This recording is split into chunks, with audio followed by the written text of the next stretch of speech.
नमस्कार। आकाशवाणी कटक आंचलिक संवाद पढ़ुचंती सत्यव्रत बेहुरा। मुख्य संवाद। लगाण वर्षा जोगु संभाव्य बन्या मुकाबिला पई समस्त क्षेत्र अधिकारी को सजग रहिबाकु निर्देश। मालकानगिरी जिल्ला रे प्रशासन को सहायता करिबा लागि 3 वरिष्ठ अधिकारी नियुक्त। भीषण वर्षा नै 10टी जिल्ला को सतर्क सूचना जारी कला पाणीपाग विभाग। राज्य में मंकीपक्स संक्रमण नहीं स्वास्थ्य विभाग पक्षर सतर्कता जारी। एवं पुरी श्रीमंदिर में आज अनुष्ठित होब बिंबासुरबद्ध नीति। राज्य में लगाण वर्षा जोगु संभाव्य बन्या मुकाबिला पई समस्त क्षेत्र अधिकारी को सजग रहिबाकु निर्देश दिया जाइछि। अग्निशम विभागर महानिर्देशक सुधांशु षडंगी, वरिष्ठ आईएएस अधिकारी विष्णुपद सेठी और दक्षिण रेंज डीआईजी चरण मीणा को मालकानगिरी जिले में जिला प्रशासन को सहायता करने लगी स्वतंत्र भाव नियोजित करा जाइछि। स्वतंत्र रिलीफ कमिशनर देवरंजन सिंह अध्यक्षतार अनुष्ठित बैठक में स्थिति उपर नजर रखिबाकु इंजिनियर माननकु निर्देश दिया जाइथिबा जणा पड़िछि।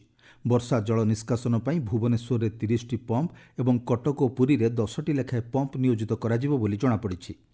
राज्यर विभिन्न अंचल में वर्षा कारण बन्या परिस्थिति उत्पन्न होइथिबारु विभिन्न जिले में ओड्राफ्र 18टी यूनिट को मुतयन करा जाइछि।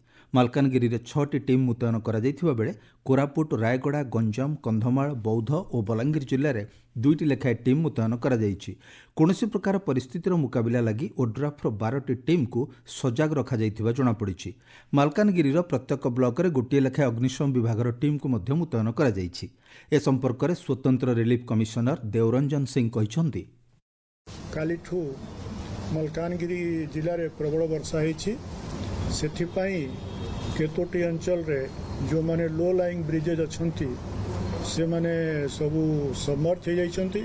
लोकों को आवागमन रे बाधा प्राप्त होइछि, किंतु जिला प्रशासन, पुलिस प्रशासन, फायर सर्विसेज समस्त टीम ओड्राफ टीम समस्ते लगी के तंको लोकों को केमती क्या को सेफ जगह नहीं जीवार अच्छी से कार्यटा चली। चीफ सेक्रेटरी, डेवलपमेंट कमिश्नर, मु और सब विभाग संपृक्त अफसर मैंने आसिके आम डिटेल रिव्यू करागला। लगाण वर्षा जोगु मालकानगिरी जिले में जनजीवन अस्तव्यस्त हो पड़ी। जिलार पोटेरू ग्राम में बन्या जोगु लोके घरर छात उपर आश्रय नहीं जमापड़ी। जिलार MV7 ग्राम में जलघेर फसिथिबा 3 जण, MV39 ग्राम में 7 जण और पोटेरू पोलो कार्य नियोजित 3 जण श्रमिकों को अग्निशम बाहिनी उद्धार करिछि। जिलार MV7 कांगुरुकोंडा, MV90 कन्याश्रम पांगाम और MV37 पोलो उपर दे प्रवाहित होइथिबा जोगु मालकानगिरी जिला सदर महकुमा सह माथिली, चित्रकोंडा, कालीमेला और पड़िया ब्लॉक विच्छिन्न होइछि। फल जानवाहन चलाचल व्याहत होइछि। मालकानगिरी ठारू जयपुर और पड़ोशी आंध्र प्रदेश को गाड़ी चलाचल प्रभावित होइछि। जिलार विभिन्न स्थान में गछ और पत्थर खसी पड़ी व्यापक क्षयक्षति होइछि। जिलार विभिन्न स्थानरू 504 जन को आश्रयस्थली को स्थानांतर करा जाइथिबा अतिरिक्त जिलापाल राजस्व वेदवर प्रधान कहिसंती। कटक जिलार विभिन्न स्थान में तथा सहरांचल में प्रबल वर्षा जोगु संभाव्य विपद एड़ाइबाकु तुरंत पदक्षेप नेबापई जिलापाल दत्तात्रेय भाऊ साहेब सिंधे निर्देश देइछंती। आभासी माध्यम समस्त लाइन विभाग अधिकारी एक जरूरी बैठक में जिलापाल आनुषंगिक सहायता व्यवस्था सह प्रस्तुत रहिबा एवं संवेदनशील स्थान मानकरे सजग रहिबाकु निर्देश देइछंती। बडम्बा, नरसिंहपुर, आठगड़, तिगिरिया और नियाली ब्लॉक गुड़िकरे पहाड़िया अपहंच अंचल और तलिया अंचल में वर्षा पानी घेर थिबा लोकमानंकु स्थानांतर करिबा लागि जिलापाल निर्देश देइछंती। कटक पौरांचलर तलिया अंचल में पंप जोगे जमी रही वर्षा जल निष्कासन करने सह जिला जरूरीकालीन अधिकारी को NDRF और ODRF दलों को प्रस्तुत रखा कहुଯାଇଛି। लघुचाप जनित लगाण वर्षा जोगु नवरंगपुर जिलार प्रमुख नदी इंद्रावती, टूरी, गुंटाक, भास्केल और अंगीरे जलस्तर वृद्धि पाइछि। तेंतुलीखुंटी ब्लॉकर खातीगुड़ा थिबा उपर इंद्रावती जलविद्युत प्रकल्पर इंद्रावती जलभंडारर जलस्तर वृद्धि पाइछि। जलभंडारर सर्वोच्च जलधारण क्षमता 642 मीटर थिबा बेले एबे जलस्तर 635.25 मीटर को वृद्धि पाइछि। कोरापुट जिलार विभिन्न अंचल में लगाण वर्षा जोगु विभिन्न नदी में जलस्तर वृद्धि पाइबा सह बन्या समस्या सृष्टि होइछि।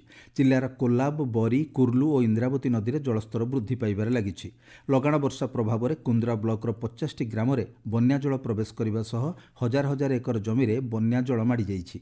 जयपुर ठारू कुंद्रा और मालकानगिरी और कोटोपाड़ ठारू कुंद्रा रास्तार बन्या जल प्रवाहित होगा फल जानवाहन चलाचल बंद रही।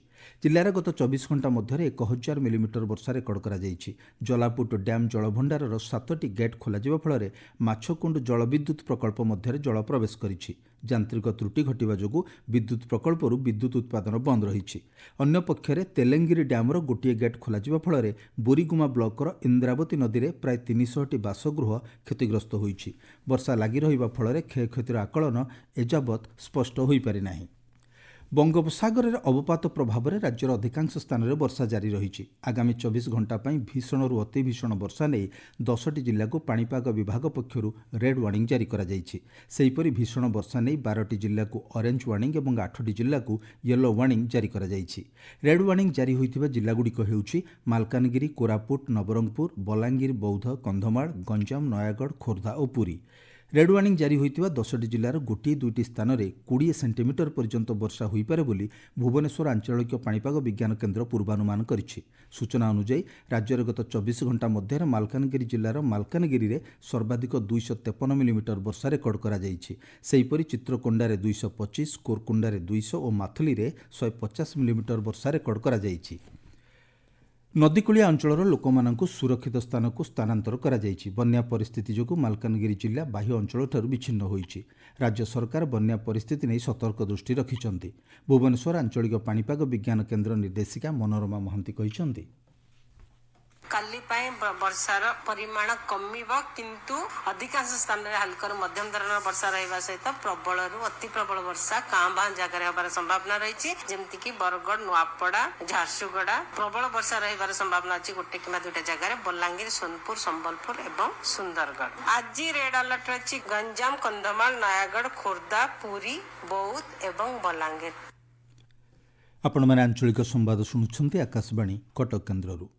ଦେଶରେ ପ୍ରଥମ ମଙ୍କିପକ୍ସ ସଂକ୍ରମଣ ମାମଲା ଚିହ୍ନଟ ହେବା ପରେ ରାଜ୍ୟ ସ୍ୱାସ୍ଥ୍ୟ ବିଭାଗ ପଦକ୍ଷେପ ଗ୍ରହଣ କରିଛି। ସ୍ୱାସ୍ଥ୍ୟ ନିର୍ଦ୍ଦେଶକ ବିଜୟ ମହାପାତ୍ର କହିଛନ୍ତି, ରାଜ୍ୟର ସବୁ ପ୍ରବେଶ ପଥରେ ସତର୍କତା ଜାରି କରାଯାଇଛି। ପ୍ରଭାବିତ ଅଞ୍ଚଳରୁ ଆସୁଥିବା ବ୍ୟକ୍ତିଙ୍କୁ ସଙ୍ଗରୋଧରେ ରଖାଯାଉଛି। ଲୋକମାନଙ୍କୁ ଭୟଭୀତ ନ ହେବାକୁ ସ୍ୱାସ୍ଥ୍ୟ ନିର୍ଦ୍ଦେଶକ ପରାମର୍ଶ ଦେଇଛନ୍ତି। ପୁରୀ ଶ୍ରୀମନ୍ଦିରରେ ମହାପ୍ରଭୁ ଶ୍ରୀକୃଷ୍ଣଙ୍କ ଲୀଳା ଜାରି ରହିଛି। ଆଜି ବିମ୍ବାସୁର ବଧ ନୀତି ଅନୁଷ୍ଠିତ ହେବ। ସନ୍ଧ୍ୟାଧୂପ ନୀତି ପରେ ମଦନମୋହନ ନାଟମଣ୍ଡପ ମନ୍ଦିର ଖଟ ସେଜ ଉପରେ ବିଜେ କରିବା ସହ ସେଠାରେ ବିମ୍ବାସୁର ବଧ ନୀତି ହେବ। ଶ୍ରୀକୃଷ୍ଣ ବିମ୍ବାସୁରକୁ ବଧ କରିବା ପରେ ଶୀତଳ ଭୋଗ କରାଯିବ। ପରେ ଠାକୁରଙ୍କୁ ଦକ୍ଷିଣ ଘରକୁ ବିଜେ କରାଯିବ। ଶ୍ରୀକୃଷ୍ଣ ଲୀଳାର ଏହା ଆଉ ଏକ ଅଧ୍ୟାୟ। ବିମ୍ବାସୁର ନାମକ ଭୟଙ୍କର ରାକ୍ଷସକୁ ମହାରାଜ କଂସ ଶ୍ରୀକୃଷ୍ଣଙ୍କୁ ହତ୍ୟା କରିବାକୁ ପଠାଇଥିଲେ, କିନ୍ତୁ ଭଗବାନ ଶ୍ରୀକୃଷ୍ଣ ମୁଷ୍ଟି ପ୍ରହାର କରି ଅନାୟାସରେ ବିମ୍ବାସୁରକୁ ବଧ କରିଥିଲେ। ଏହି ଲୀଳାକୁ ମନେ ପକାଇ ଶ୍ରୀମନ୍ଦିରରେ ବିମ୍ବାସୁର ବଧ ନୀତି ପାଳନ କରାଯାଏ। ଏଥିସହିତ ଆଜି ମହାଲକ୍ଷ୍ମୀ ମନ୍ଦିରରେ କୁକ୍କୁଟି ବ୍ରତ ନୀତି ପାଳନ କରାଯାଇଛି। ନବରଙ୍ଗପୁର ଜିଲ୍ଲାରେ ଡାଇରିଆ ପ୍ରକୋପ ବୃଦ୍ଧି ପାଇଛି। ଜିଲ୍ଲାର ଝରିଗାଁ ବ୍ଲକ ଚେପଟିଆମ୍ବ ଗାଁର 19 ଜଣ ଡାଇରିଆରେ ଆକ୍ରାନ୍ତ ହୋଇ ଚିକିତ୍ସିତ ହେଉଥିବା ବେଳେ ଜଣଙ୍କର ଚିକିତ୍ସାଧୀନ ଅବସ୍ଥାରେ ମୃତ୍ୟୁ ଘଟିଛି। ସେହି ଗ୍ରାମରେ ଆଉ 2 ଜଣଙ୍କ ଅବସ୍ଥା ଗୁରୁତର ହେବାରୁ ସେମାନଙ୍କୁ ଝରିଗାଁ ଡାକ୍ତରଖାନାରେ ଭର୍ତ୍ତି କରାଯାଇଛି। 1999 ବ୍ୟାଚ୍ ଭାରତୀୟ ସୂଚନା ସେବାର ବରିଷ୍ଠ ଅଧିକାରୀ ଅଖିଳ କୁମାର ମିଶ୍ର କେନ୍ଦ୍ର ସୂଚନା ଏବଂ ପ୍ରସାରଣ ମନ୍ତ୍ରଣାଳୟ ଅଧୀନ ଭୁବନେଶ୍ୱର ପତ୍ର ସୂଚନା କାର୍ଯ୍ୟାଳୟ ଏବଂ କେନ୍ଦ୍ରୀୟ ସଞ୍ଚାର ବ୍ୟୁରୋର ଅତିରିକ୍ତ ମହାନିର୍ଦ୍ଦେଶକ ଭାବେ ଦାୟିତ୍ୱ ଗ୍ରହଣ କରିଛନ୍ତି। ଶ୍ରୀ ମିଶ୍ର ଓଡ଼ିଶାର ଅତିରିକ୍ତ ପ୍ରେସ୍ ରେଜିଷ୍ଟ୍ରାର ଜେନେରାଲ ଭାବେ ମଧ୍ୟ କାର୍ଯ୍ୟ କରିବେ। ଏହା ବ୍ୟତୀତ ସେ ଝାଡ଼ଖଣ୍ଡର ଅତିରିକ୍ତ ଦାୟିତ୍ୱ ମଧ୍ୟ ନିର୍ବାହ କରିବେ। ଶ୍ରୀ ମିଶ୍ର ପୂର୍ବରୁ ସୂଚନା ଓ ପ୍ରସାରଣ ମନ୍ତ୍ରଣାଳୟ ଅଧୀନସ୍ଥ ଆକାଶବାଣୀ, ଦୂରଦର୍ଶନ, ଚଳଚ୍ଚିତ୍ର ପ୍ରମାଣନ ବୋର୍ଡ, ପିଆଇବି ଏବଂ ସିବିସି ଆଦି ଗୁରୁତ୍ୱପୂର୍ଣ୍ଣ ବିଭାଗରେ ଦକ୍ଷତାର ସହିତ କାର୍ଯ୍ୟ ସମ୍ପାଦନ କରିଛନ୍ତି। ବୌଦ୍ଧ ଜିଲ୍ଲା ଟିକରପଡ଼ା ଗ୍ରାମ ପଞ୍ଚାୟତ ଚରିଆପାଲି ଗ୍ରାମରେ ସାପ କାମୁଡ଼ାରେ ଗୋଟିଏ ପରିବାରର 3 ନାବାଳିକାଙ୍କ ମୃତ୍ୟୁ ହୋଇଥିବା ବେଳେ ଜଣେ ଗୁରୁତର ହୋଇଛନ୍ତି। ଅନ୍ଧବିଶ୍ୱାସର ବଶବର୍ତ୍ତୀ ହୋଇ ପ୍ରଥମେ ସମସ୍ତଙ୍କୁ ଗୁଣିଆ ପାଖରେ ଝଡ଼ାଫୁଙ୍କା କରିବାରୁ ଅବସ୍ଥା ଗୁରୁତର ହୋଇଥିଲା। ପରେ ସେମାନଙ୍କୁ ଡାକ୍ତରଖାନା ନିଆଯାଇଥିଲେ ମଧ୍ୟ 3 ଜଣ ନାବାଳିକା ଝିଅଙ୍କ ମୃତ୍ୟୁ ଘଟିଥିଲା। ଗୁରୁତର ବାପାଙ୍କୁ ବୁର୍ଲା ମେଡିକାଲକୁ ସ୍ଥାନାନ୍ତର କରାଯାଇଥିବା ଜଣାପଡ଼ିଛି। ଭଦ୍ରକ ଜିଲ୍ଲା ଟାଉନ୍ ଥାନା ନିକଟସ୍ଥ 16 ନମ୍ବର ଜାତୀୟ ରାଜପଥ ବନ୍ତ ଛକ ନିକଟରେ ଦୁର୍ଘଟଣାରେ 2 ଜଣଙ୍କର ମୃତ୍ୟୁ ହୋଇଛି। ବିଳମ୍ବିତ ରାତିରେ ବାଇକ୍ରେ 3 ଜଣ ଯାଉଥିବା ବେଳେ ଟ୍ରକ୍ ସହ ମୁହାଁମୁହିଁ ଧକ୍କା ହୋଇଥିଲା। ଘଟଣାସ୍ଥଳରେ 2 ଜଣଙ୍କ ମୃତ୍ୟୁ ହୋଇଥିବା ବେଳେ ଅନ୍ୟ ଜଣକୁ ଗୁରୁତର ଅବସ୍ଥାରେ ଡାକ୍ତରଖାନାରେ ଭର୍ତ୍ତି କରାଯାଇଛି। ମୁଖ୍ୟ ସମ୍ବାଦ ପୁଣି ଥରେ। ଲଗାଣ ବର୍ଷା ଯୋଗୁଁ ସମ୍ଭାବ୍ୟ ବନ୍ୟା ମୁକାବିଲା ପାଇଁ ସମସ୍ତ କ୍ଷେତ୍ର ଅଧିକାରୀଙ୍କୁ ସଜାଗ ରହିବାକୁ ନିର୍ଦ୍ଦେଶ। ମାଲକାନଗିରି ଜିଲ୍ଲାରେ ପ୍ରଶାସନକୁ ସହାୟତା କରିବା ଲାଗି 3 ବରିଷ୍ଠ ଅଧିକାରୀ ନିଯୁକ୍ତ। ଭୀଷଣ ବର୍ଷା ନେଇ 10ଟି ଜିଲ୍ଲାକୁ ସତର୍କ ସୂଚନା ଜାରି କଲା ପାଣିପାଗ ବିଭାଗ। ରାଜ୍ୟରେ ମଙ୍କିପକ୍ସ ସଂକ୍ରମଣ ନେଇ ସ୍ୱାସ୍ଥ୍ୟ ବିଭାଗ ପକ୍ଷରୁ ସତର୍କତା ଜାରି ଏବଂ ପୁରୀ ଶ୍ରୀମନ୍ଦିରରେ ଆଜି ଅନୁଷ୍ଠିତ ହେବ ବିମ୍ବାସୁର ବଧ ନୀତି। आंचलिक संवाद वर्तमान ପାଇଁ ଏତିକି। ପରବର୍ତ୍ତୀ ଆଞ୍ଚଳିକ ସମ୍ବାଦ ଶୁଣିପାରିବେ ସନ୍ଧ୍ୟା 6:45 ମିନିଟ୍ରେ।